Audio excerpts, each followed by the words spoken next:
চলতি সেপ্টেম্বর মাসের প্রথম 7 দিনে দেশে বৈধ পথে এসেছে 58,45,00,000 রেমিটেন্স। দেশীয় মুদ্রায় যার পরিমাণ 7,014 কোটি টাকা।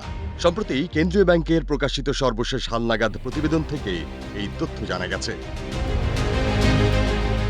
কেন্দ্রীয় ব্যাংকের তথ্য পর্যালোচনা করে দেখা গেছে সেপ্টেম্বর মাসের 7 তারিখ পর্যন্ত দেশের রাষ্ট্রায়ত্ত ব্যাংকগুলোর মাধ্যমে 15,28,00,000 বিশেষায়িত একটি ব্যাংকের মাধ্যমে 1,48,30,000 মার্কিন ডলার, বেসরকারি ব্যাংকগুলোর মাধ্যমে এসেছে 41,70,70,000 ডলার এবং বিদেশি ব্যাংকগুলোর মাধ্যমে এসেছে 16,50,000 মার্কিন ডলার রেমিটেন্স।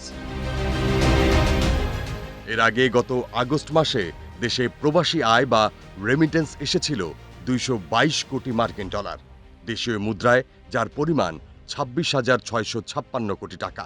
বাংলাদেশ ব্যাংকের সংশ্লিষ্ট বিভাগের ঊর্ধ্বতন কর্মকর্তারা গণমাধ্যমকে জানান, চলতি সেপ্টেম্বরের শুরু থেকেই রেমিটেন্স আসার গতি ভালো রয়েছে। এ ধারা অব্যাহত থাকলে $2.5 বিলিয়ন ছাড়িয়ে যাবে।